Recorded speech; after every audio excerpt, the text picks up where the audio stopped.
Doctor, bienvenido a este programa. ¿Cómo ha estado? Muy bien, Miriam, ¿y vos? Muy bien, gracias. Doctor, ¿usted ejerce la medicina desde hace cuánto? Ejerzo la medicina desde el 2000.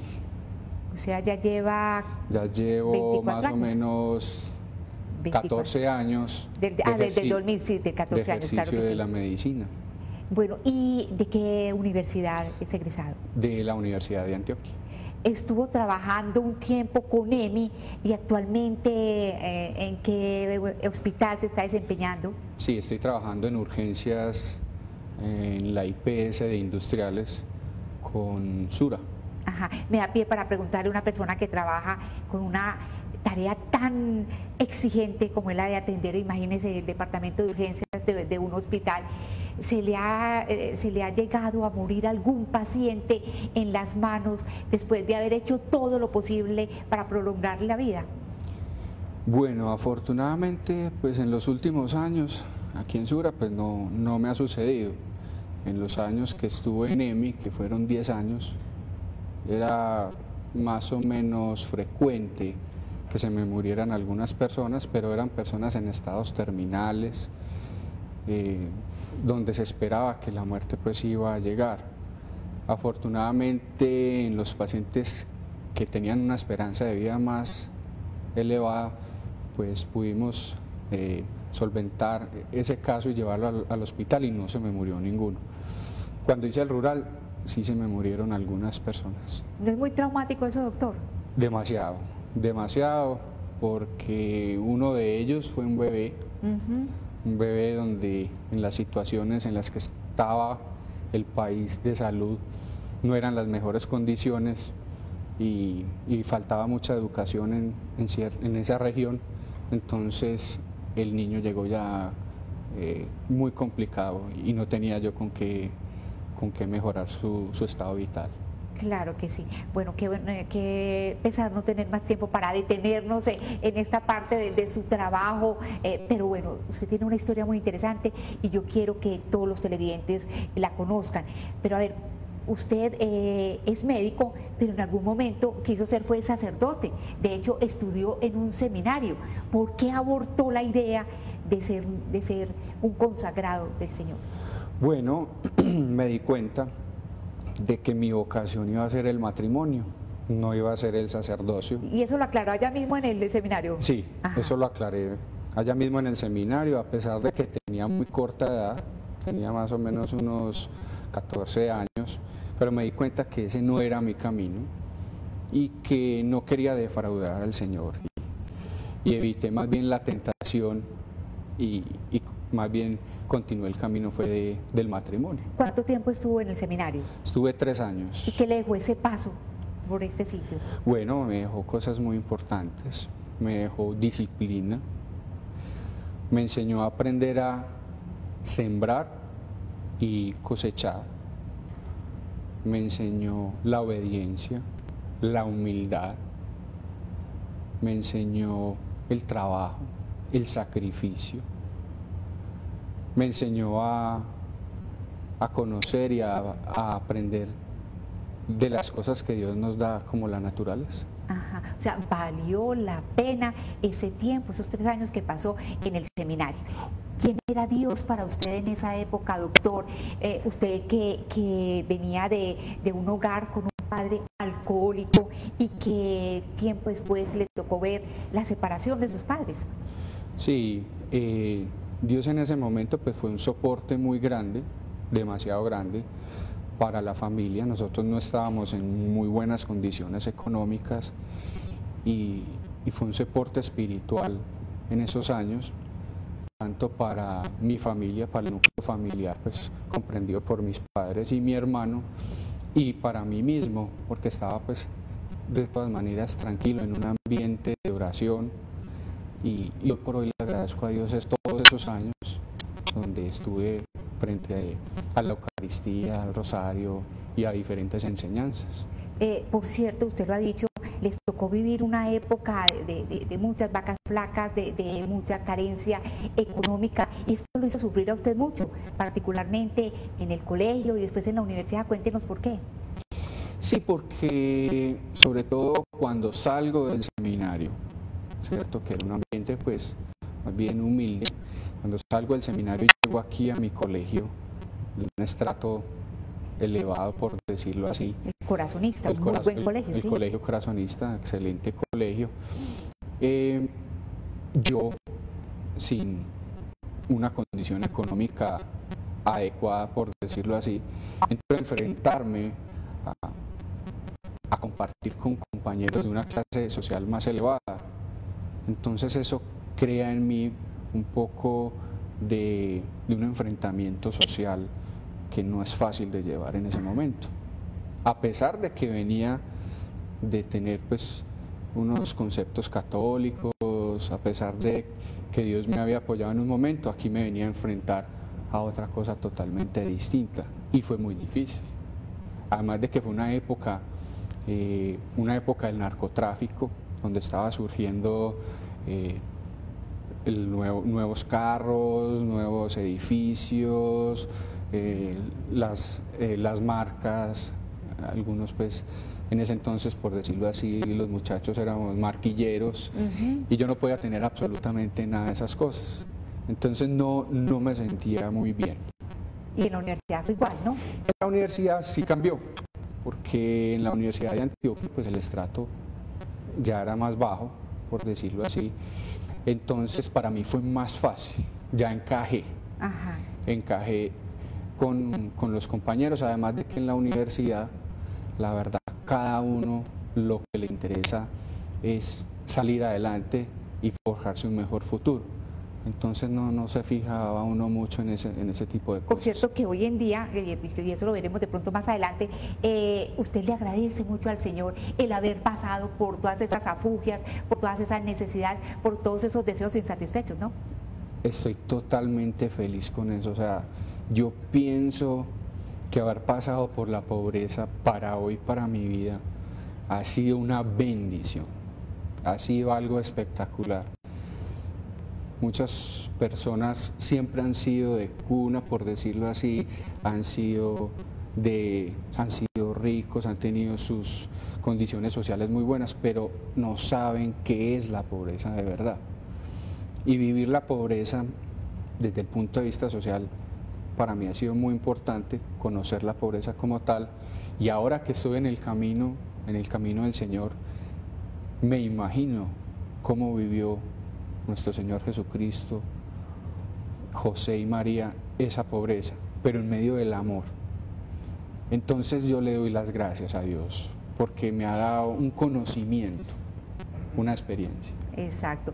¿Cómo lo afectó a usted la separación de sus padres, el que su papá se fuera del hogar? ¿Qué tan resentido quedó con él?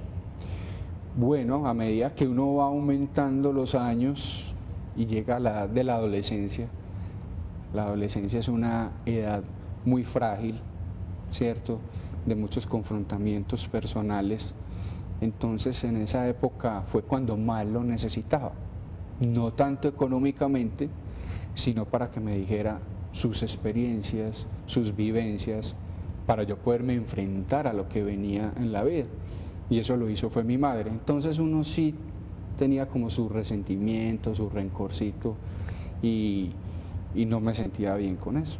Claro que sí. Bueno, en el seminario, como nos dijo ahora, usted aclaró que su proyecto de vida era en pareja, ¿cierto? Sí. Formar un hogar, tener unos hijos, y así fue. Así se fue. enamoró de una vecina, tengo Sí. entendido, y se casó con ella. Cuéntenos con quién se casó, en fin. Bueno, mi esposa se llama Luisa, ¿cierto? Ella es zootecnista, hoy por hoy es ama de casa. Y con ella aprendí muchas cosas, ella me enseñó muchas cosas, el cariño, el luchar brazo a brazo para construir un mejor futuro. Siempre con ella habíamos hablado de tener hijos y con ella se dieron esas cosas. Y con ella hay una historia muy bonita, ¿cierto? Yo inicialmente me casé por lo civil y hace un año me caso con ella por lo católico. Exacto, ya vamos a llegar a ese punto, pero me llama mucho la atención que usted estaba estudiando cuando se casó con ella, ¿cierto? ¿Usted estaba haciendo su medicina o ya había terminado? No, no, yo ya había terminado Ajá. mi medicina, ella sí estaba terminando la carrera, Sí. ¿cierto? Y ahí fue cuando nos casamos. Antes del matrimonio, pues vivimos muchas cosas pues de novios, 6 años de novios, Ujú. donde ya estábamos forjando pues lo que se iba a venir adelante. Correcto. Bueno, nos vamos a un primer corte de mensajes importantes y ya regresamos para continuar con esta entrevista.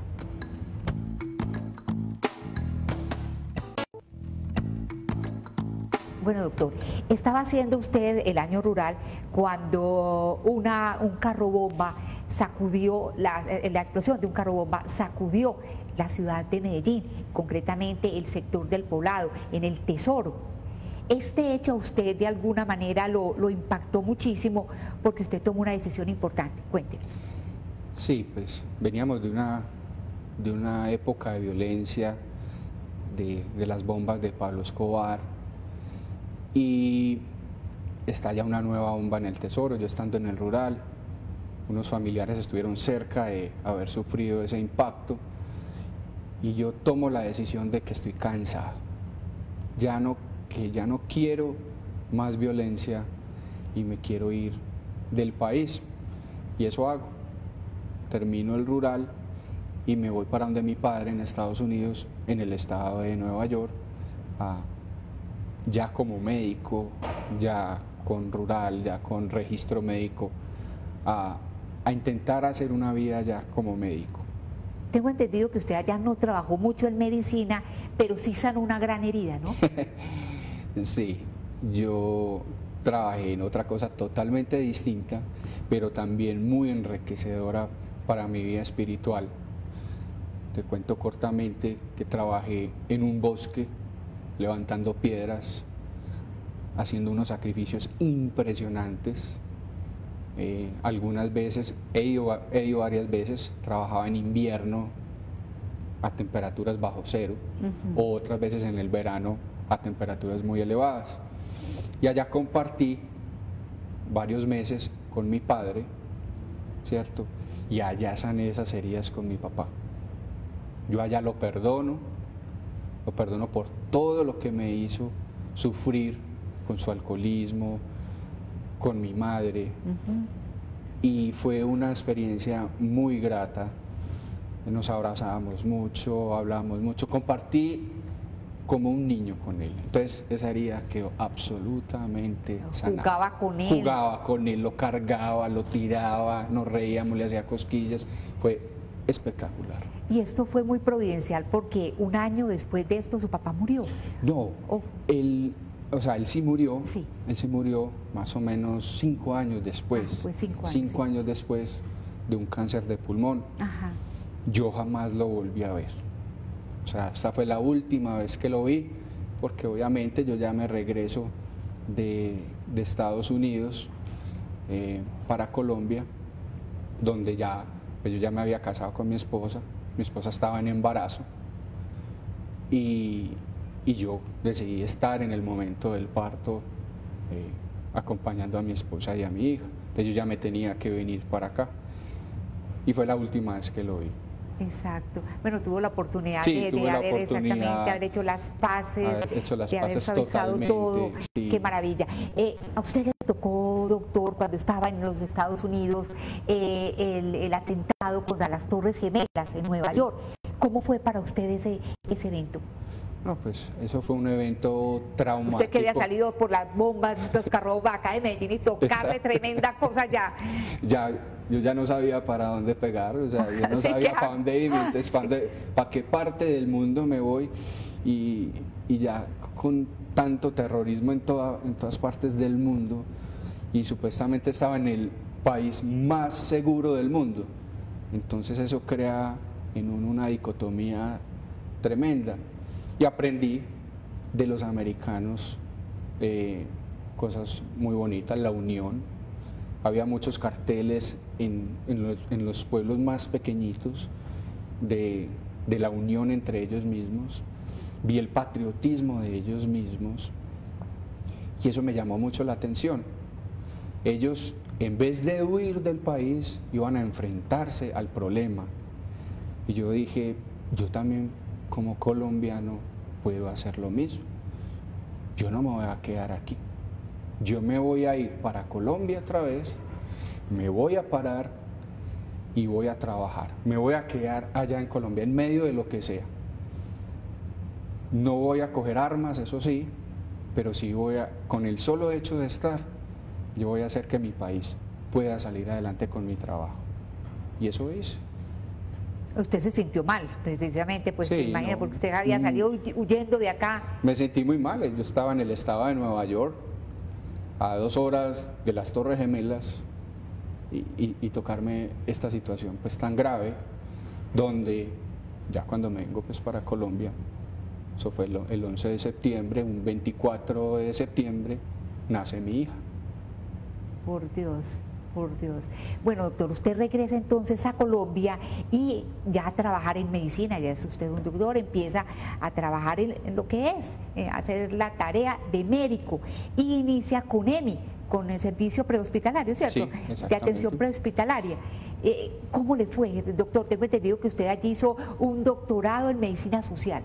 Por decirlo así, tal cual fueron 10 años donde estuve andando por toda la ciudad, ofreciendo los servicios prehospitalarios y aprendiendo mucho de esta ciudad, aprendiendo mucho de la forma de vivir de muchas personas en diferentes estratos, en los estratos más ricos y en los estratos más pobres.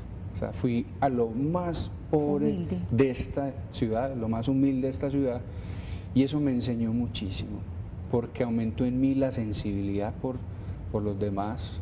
A veces los médicos tenemos un defecto grande, y es que cuando ya tenemos nuestro cartón, nos subimos al pedestal, la humildad se nos va acabando, va desapareciendo, y los médicos tenemos que volver otra vez a ser humildes. En la vida, profesión que ejerzas, lo que seas en esta vida, siempre lo debes de ejercer desde la humildad. Entonces me enseñó mucho, me enseñó muchas cosas. Entonces le agradezco todos estos años a EMI esa posibilidad de haber trabajado con ellos. ¿A usted le tocó atender personas en medio del fuego cruzado, entre balas? Sí, terrible. Eso fue parte de la historia, sí.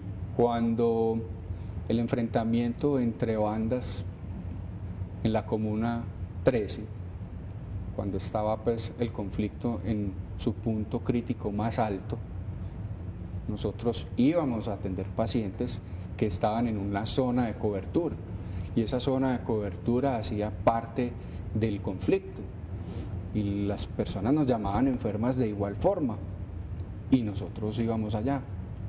Y era muy difícil porque los tiros de fusil nos sonaban en los oídos. Ajá. Tal cual, prácticamente estaban en una cancha o en alguna parte y sonaban tiros de fusil. Entonces eso fue bastante difícil, ¿cierto? De igual forma me asusté mucho, pero el compromiso que teníamos también era muy grande.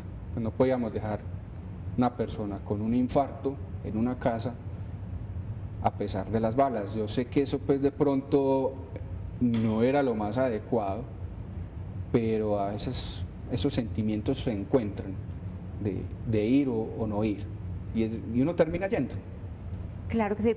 Al inicio del programa le preguntaba yo que si le ha tocado ver morir a una persona en sus manos, y pensaba era en ese momento de pronto jóvenes, porque obviamente que estos conflictos en los barrios, en las comunas, se da más que todo entre muchachos, entre los 13, los 20 años, muy jóvenes. Sí, es cierto.